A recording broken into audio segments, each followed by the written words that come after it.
tayo'y nagkakatipon ngayon, upang ipagdiwang ang kabutihan at kagandahang loob ng Diyos sa ating buhay sa araw-araw. Itaas natin ang ating mga puso at tinig sa pagpupuri sa Diyos ng kasaysayan. Salamat, O Diyos, sa kabutihan mo sa amin at muli naming binubuksan ang aming mga puso upang iyong baguhin sa pamamagitan ng kapangyarihan sa Espiritu Santo. Batid namin o Panginoon, kung kami ay tatalikod sa aming mga kasalanan at muling magbabalik loob sa iyo, doon lamang magiging makabuluhan ang pagdiriwang namin ng bagong buhay kasama ng ibang mga nilalang. Halina't tayo'y magalak at buong pusong magpuri sa Diyos na sa tuwina'y sumusubaybay sa bawat isa sa atin. Purihin ang Diyos.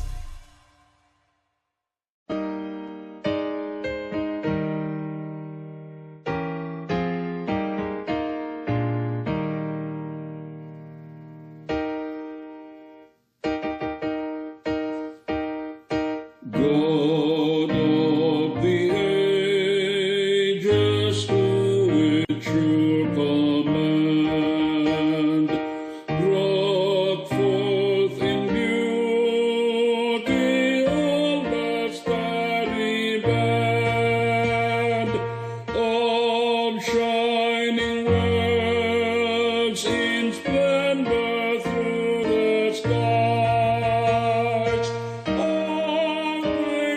Songs before your throne arise.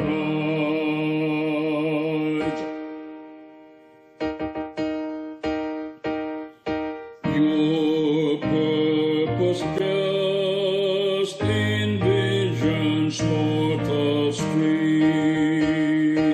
God set our path toward human liberty. Still be our ruler, guardian, guide, and stay. Your word, our law, your paths, no chosen way. From wars, alarms, from deadly pestilence, with steadfast care be ever our defense. Your love and faith within our hearts increase,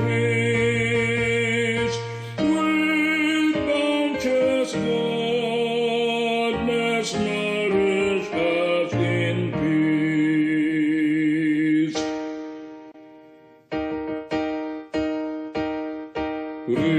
Refresh your people on life's toilsome way. Lead us from night to never-ending day. With truth and love, guide us through error's maze, and we shall give you glory, Lord, and praise.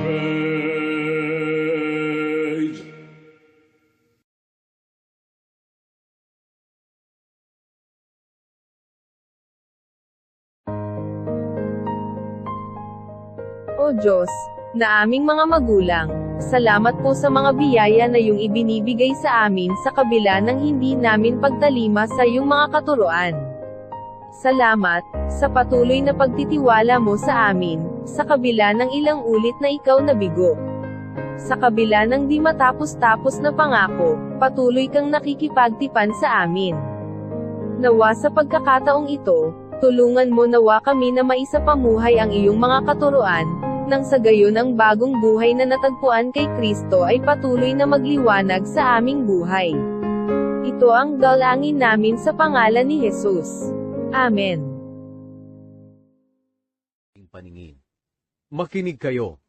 Gagawa ako ng bagong langit at bagong lupa. Ang dating langit at lupa ay kakalimutan na. Kaya magalak kayo at magdiwang ng walang hanggan sa aking gagawin. Sapagkat ang Jerusalem ay gagawin kong kagalakan ng mga tao, at ang kanyang mga mamamayan ay magbibigay din ng kagalakan. Magagalak ako sa Jerusalem at sa kanyang mga mamamayan. Hindi na maririnig doon ang iyakan at paghingi ng tulong o mga pagdaing. Doon ay walang mamamatay na sanggol o bata pa. Ang sinumang mamamatay sa gulang na 100 taon ay bata pa. At ang mamamatay ng hindi pa umaabot sa 100 taon ay ituturing na pinarusahan ko. Sa mga panahong iyon, magtatayo ang aking mga mamamayan ng mga bahay at titirhan nila ito. Magtatanim sila ng mga ubas at sila rin ang aani ng mga bunga nito. Hindi na ang mga kaaway nila ang makikinabang sa kanilang mga bahay at mga tanim. Sapagkat kung papaanong ang punong kahoy ay nabubuhay ng matagal, ganoon din ang aking mga mamamayan, at lubos nilang pakikinabangan ang kanilang pinaghirapan. Hindi sila magtatrabaho ng walang pakinabang, at ang kanilang mga anak ay hindi daranas ng kamalasan. Sapagkat sila'y mga taong pinagpapala ng Panginoon, at ang kanilang mga anak ay kasama nilang pinagpala. Bago pa sila manalangin o habang sila'y nananalangin pa lang, sasagutin ko na sila. Sa mga araw na iyon, magkasamang kakain ang asong lobo at mga tupa. Pati mga leon at mga baka ay kakain ng damo. At ang mga ahas ay hindi na manunuklaw. Wala nang mamiminsala o gigiba sa aking banal na bundok ng Zion. Ako ang Panginoon, ang nagsasabi nito. Hahatulan ng Panginoon ang mga bansa. Ika-66 na kabanata. Ito ang sinasabi ng Panginoon. Ang langit ang aking trono, at ang lupa ang tungtungan ng aking mga paa. Kaya anong klaseng bahay ang itatayo ninyo para sa akin? Saang lugar ninyo ako pagpapahingahin? Hindi ba't ako ang gumawa ng lahat ng bagay? Binibigyang pansin ko ang mga taong mapagpakumbaba, nagsisisi, at may takot sa aking mga salita. Pero ganito naman ang magiging trato ko sa mga taong sumusunod sa sarili nilang kagustuhan at nagagalak sa kanilang mga ginagawang kasuklam-suklam. Kung papatay sila ng baka para ihandog, ituturing ko na parang pumatay sila ng tao. Kung maghahandog sila ng tupa, ituturing ko na parang pumatay sila ng aso. Kung mag-aalay sila ng handog na regalo, ituturing ko na parang naghandog sila ng dugo ng baboy. At kung magsusunog sila ng insenso bilang pag-alaala sa akin, ituturing ko na parang nagpupuri sila sa mga Diyos-Diyosan. Maliban diyan, padadalhan ko sila ng parusang labis nilang katatakutan. Sapagkat noong ako'y tumawag, hindi sila sumagot. Nang ako'y nagsalita, hindi sila nakinig. Gumawa sila ng masama sa aking paningin, at kung ano ang ayaw ko, iyon ang ginagawa nila. Kayong mga may takot sa salita ng Panginoon, pakinggan niyo ang mensahe niya. Dahil kayo'y tapat sa akin, kinapopootan at tinatakwil kayo ng ilan sa inyong mga kababayan. Kinukutya nila kayo na nagsasabi, ipakita na sana ng Panginoon ang kanyang kapangyarihan para makita namin ang inyong kagalakan. Pero sila'y mapapahiya. Naririnig niyo ba ang ingay sa lungsod at sa templo? Iyan ang ingay ng Panginoon, habang pinaghihigantihan niya ang kanyang mga kaaway. Sinabi pa ng Panginoon, matutulad ang Jerusalem sa isang babaeng manganganak, na hindi pa sumasakit ang tiyan, ay nanganak na. Sino ang nakarinig at nakakita ng katulad nito? May bansa ba o lupain na biglang isinilang sa maikling panahon? Pero kapag nakaramdam na ng paghihirap ang Jerusalem, isisilang na ang kanyang mamamayan. Niloob kong sila'y malapit ng maipanganak. At ngayong dumating na ang takda nilang kapanganakan, hindi ko pa ba pahihintulutang ipanganak sila? Siyempre pahihintulutan ko, at hindi pipigilin na sila'y maipanganak na. Ako na inyong Diyos ang nagsasabi nito. Kayong lahat ng nagmamahal sa Jerusalem, Makigalak kayong kasama niya. At kayong mga umiiyak para sa kanya, makisaya kayo sa kanya. Para magtamasa kayo ng kanyang kasaganaan, katulad ng sanggol na sumususo sa kanyang ina at nabusog. Sapagkat sinasabi ng Panginoon, pauunlarin ko ang Jerusalem. Dadalhin sa kanya ang kayamanan ng mga bansa, na parang umaapaw na daluyan ng tubig. Kayo'y matutulad sa isang sanggol na aalagaan, hahawakan, pasususuhin, at kakalungin ng kanyang ina. Aaliwin ko kayo katulad ng isang ina na umaaliw sa kanyang anak. Kapag ito'y nakita ninyong ginagawa ko na, magagalak kayo at lalago na parang sariwang tanim. Ipapakita ng Panginoon ang kanyang kapangyarihan sa kanyang mga lingkod, pero ipapakita niya ang kanyang galit sa kanyang mga kaaway. Makinig kayo, darating ang Panginoon na may dalang apoy, sasakay siya sa kanyang mga karwahing pandigma na parang ipo-ipo. Ipapakita niya ang kanyang galit sa kanyang mga kaaway, at parurusahan niya sila ng nagliliyab na apoy, sapagkat sa pamamagitan ng apoy at espada, parurusahan ng Panginoon ang lahat ng taong makasalanan, at marami ang kanyang papatayin. Sinabi ng Panginoon, sama-samang mamamatay ang mga nagpapakabanal at naglilinis ng mga sarili nila sa pagsamba sa kanilang mga Diyos-Diyosan sa halamanan. Mamamatay silang kumakain ng baboy, daga, at iba pang mga pagkaing kasuklam-suklam. Alam ko ang kanilang ginagawa at iniisip. Kaya darating ako, at titipunin ko ang lahat ng mamamayan ng lahat ng bansa, at makikita nila ang aking kapangyarihan. Magpapakita ako ng himala sa kanila. At ang mga natitira sa kanila ay susuguin ko sa mga bansang Tarshish, Pul, Lud. Ang mga mamamayan nito ay tanyag sa paggamit ng pana, Tubal, Gresya, at sa iba pang malalayong lugar na hindi nakabalita tungkol sa aking kadakilaan at hindi nakakita ng aking kapangyarihan. Ipapahayag nila ang aking kapangyarihan sa mga bansa, at dadalhin nilang pauwi mula sa mga bansa ang lahat ng mga kababayan ninyo na nakasakay sa mga kabayo, sa mga mola, sa mga kamelyo, sa mga karwahe, at sa mga kariton. Dadalhin nila sila sa banal kong bundok sa Jerusalem bilang handog sa akin, katulad ng ginagawa ng mga Israelita na naghahandog sa akin sa templo ng mga handog na pagkain, na nakalagay sa mga malinis na lalagyan. At ang iba sa kanila ay gagawin kong pari, at mga katulong ng pari sa templo. Ako ang Panginoon, ang nagsasabi nito. Sinabi pa ng Panginoon, kung papaanong ang bagong langit at ang bagong lupa na aking gagawin ay mananatili magpakailanman, ang inyong lahi ay mananatili rin magpakailanman, at hindi kayo makakalimutan. Sa bawat pasimula ng buwan at sa bawat araw ng pamamahinga, ang lahat ay sasamba sa akin. At paglabas ng mga sumamba sa akin sa Jerusalem, makikita nila ang bangkay ng mga taong nagrebelde sa akin. Ang mga uod na kumakain sa kanila ay hindi mamamatay, at ang apoy na susunog sa kanila ay hindi rin mamamatay, at pandidirian sila ng lahat ng tao.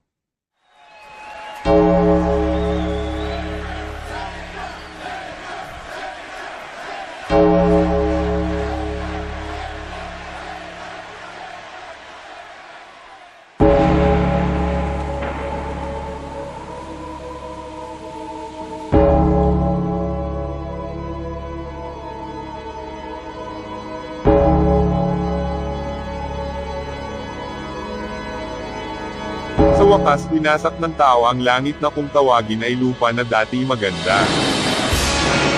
Ngayon pangit at wasak likha ng espiritu ng tao na siyang nagwasak ng lahat ng mga bagay. At sinabi ng tao, magkaroon ng kadiliman, at nagkaroon nga ng kadiliman. Nasiyahan ng tao sa kadiliman likha niya, at tinawag niya itong kasiguruhan, ginawa niya itong kanlungan sa paggawa ng kasamaan, at ang tao ay nahirati sa madilim na pamumuhay. At di nagkahapon at di nagkaumaga sa ikapitong araw bago dumating ang wakas ng lahat ng mga bagay. At sinabi ng tao, magkaroon tayo ng matatag na pamahalaan, magkaroon tayo ng malakas na hukbo na siyang susupil at sisikil sa ating pagkatao at karapatan upang mabalot ng sindak at kadiliman ang sanlibutan at mapuno ng dugo ang sangkalupaan. At di nagkahapon at di nagkaumaga sa ika-6 na araw bago dumating ang wakas ng lahat ng mga bagay. At sinabi ng tao, magkaroon ng bomba atomika, bomba nuklear, mga missile, punglo at mga baril upang maging mabilis at madali ang ating pagtitil, magkaroon tayo ng safe houses, killing fields, gas chambers, bilangguan at mga dako ng pahirapan, upang maging ganap ang dusya at pighati ng sangkatauhan. At di nagkahapon at di nagkaumaga sa ika-5 araw bago dumating ang wakas ng lahat ng mga bagay. At sinabi ng tao, magkaroon ng katiwalian, ng maraming sistema, maruming politika, magkaroon ng supil na kultura, ng sakal na ekonomiya. Ang malakas ay magsamantala, ang may kapangyarihan ay mangapi, ang tuso ay manlamang, ang gahaman ay magpakayaman, siyalan ang masa, pahirapan ang mga dukha, manggagawa, mangingisda, at magsasaka, bigyan sila ng takot, palagukin ng bawal na gamot upang makalimot sa dulse nila at lungkot. At di nagkahapon at di nagkaumaga sa ika-4 na araw bago dumating ang wakas ng lahat ng mga bagay. At sinabi ng tao, magkaroon ng pagkakabaha-bahagi ang mga nasyon, una, ikalawa at ikatlong daigdig upang malaman natin ang mahina na magpagsasamantalahan, at sino ang malakas na magiging kaaway. Bukod-buko rin natin ang tao ayon sa kanilang lahi at relihiyon, ayon sa uri ng lipunan at ng kanilang kasarian. Magkaroon tayo ng digmaan, tayo-tayo ay magpatayan. Wasakin natin ang sangnilikha, putulin natin ang mga punong kahoy, tabunan ng basura ang karagatan, dumihan ang kalawakan upang maging lubos ang kadiliman sa balat ng lupa. At di nagkahapon at di nagkaumaga sa ikatlong araw bago dumating ang wakas ng lahat ng mga bagay. At sa wakas ay sinabi ng tao, likain natin ang Diyos ayon sa ating wangis at anyo, duwag, taksil, mamamatay tao, magnanakaw, sakim sa kapangyarihan, matako sa kayamanan, mapagsamantala, malupit, walang pakundangan, sumasamba sa Diyos-Diyosan, buong at sinungaling. Sabihin natin sa kanya, sige, mag-isip katulad namin, mapuot katulad namin na napupuot, pumatay katulad namin na walang awang pumapatay ng kapwa. At di nagkahapon at di nagkaumaga sa ikalawang araw bago dumating ang wakas ng lahat ng mga bagay. At sa unang araw, nagkaroon ng dambuhalang ingay sa balat ng lupa. Pumutok ang bomba nuklear, kumalat ang nakasusulasok na singaw, sa bawat dako'y may usok. May apoy. May putok. May daing. May hiyaw. Iyak. At panaggoy ng lahat ng may buhay sa balat ng lupa. Kadiliman. Kadiliman. Katahimikan. At ang sangnilikha ay namahina. Sumalangit nawa. Sumalangit nawa. Sumalangit nawa. Nakita ng Diyos na siyang tunay na lumikha, kadiliman, katahimikan, kasamaan, kapangitan, kahirapan, wasak ang lahat ng mga bagay na dati ganda at kasiya-siya. At siya ay tumangis ng papait-paiton.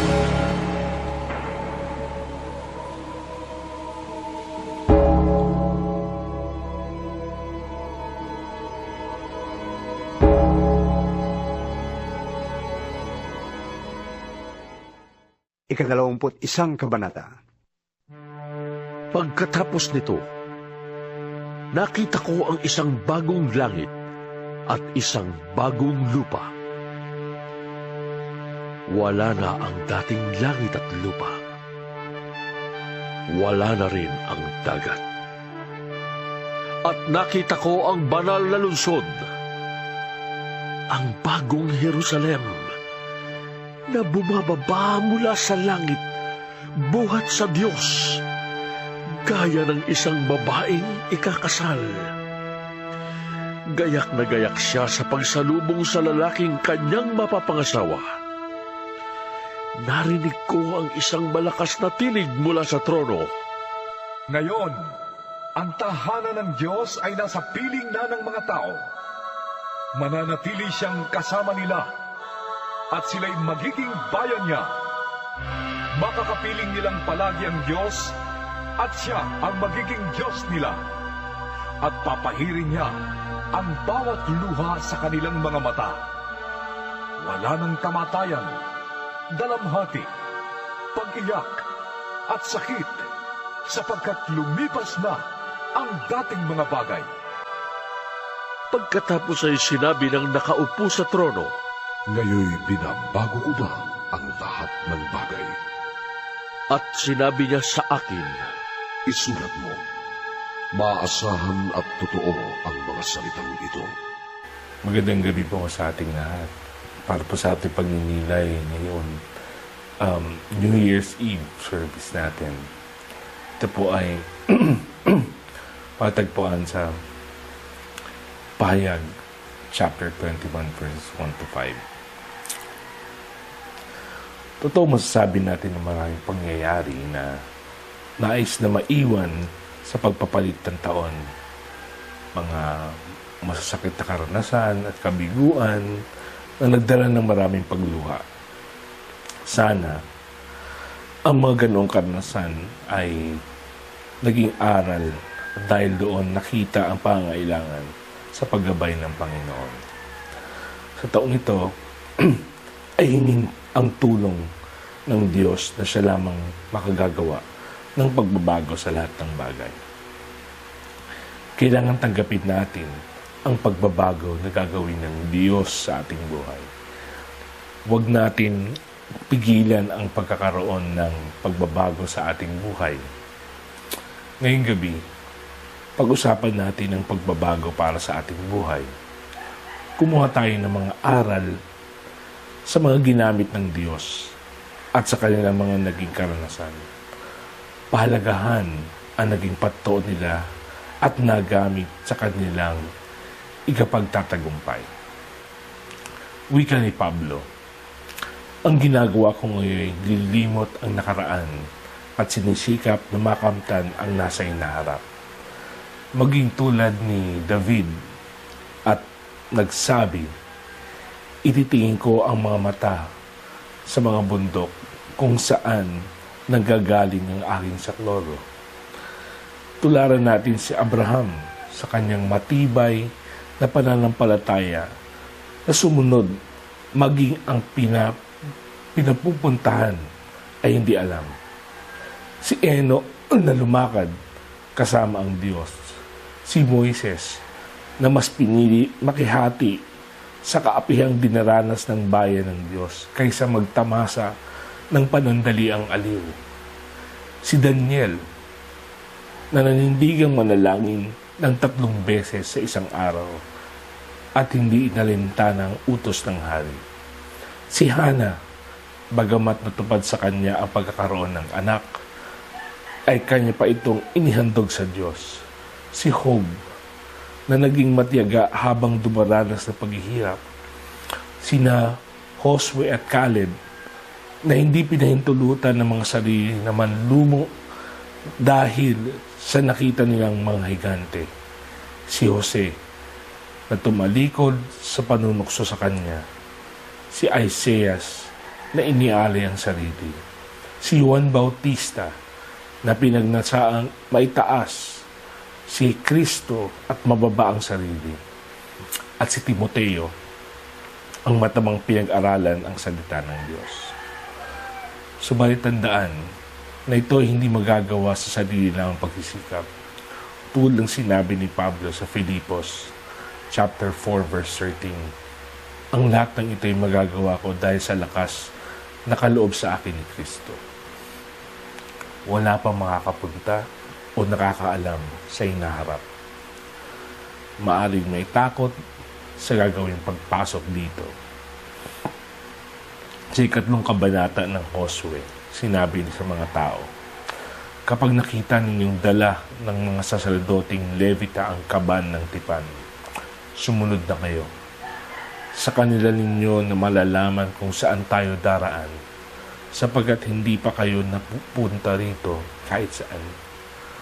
Mga kapatid, wala pang nakapunta o nakapasok sa bago pa lamang na pumasok na taon. Subalit kapag sumunod tayo sa aral ng Panginoon, makaasa sa kanyang pagtulong. At tulad ng talata na binasa natin ay sinabi, ngayon binago ko ang lahat ng bagay. Magiging hamon sa ating mga Kristiyano ang taong ito sa ating pagpapahayag ng mabuting balita sa gitna ng pawang ligalig. Babaguhin ng Panginoon ang maraming bagay na unti-unting makikita natin na hindi sa sarili nating kakayanan o pagdepende natin sa ating mga sarili matatagpuan ang pagbabago na kinabibilangan nating pamayanan, kundi tatambad sa atin ang pagtitiwala sa Diyos, matatagpuan natin ang pagbabago at gabay. Gabay niya sa ating buhay at pamayanan, na habang lumalaganap ang kasamaan, lalong patutunayan ng Diyos ang ibubunga ng pag-ibig na magmumula sa mga mananampalataya, na ang paglalamang ng mga ito ilalahad ng kamay ng mananampalataya ang tulong na ipagkakaloob. Maasahan ang malaking pagbabagong magaganap kung gagampanan natin sa bawat pagkakataon na makita ang nais ng Diyos na mangyari. Sa taong ito, muling nangangailangan ng Diyos ng mga manggagawa, mga gagampan ng ministeryo ng Diyos upang maging ganap ang kanyang misyon, ang pagliligtas sa sanlibutan, na handang gampanan ang anumang makapagbibigay ng kaluwalhatian para sa kanyang pangalan. Si Jonathan Edwards, isang bantog na lalaki, ay gumawa ng 5 New Year's resolution nang siya ay nasa kabataan pa lamang at patuloy na naging tapat na sinunod hanggang siya ay tumanda. Mahalaga na ito ay ating pag-aralan sapagkat kapag sinunod natin ito ay magiging para sa ating kapakinabangan. Una, ipinasya niya mamuhay na maayos sa abot ng kanyang makakaya.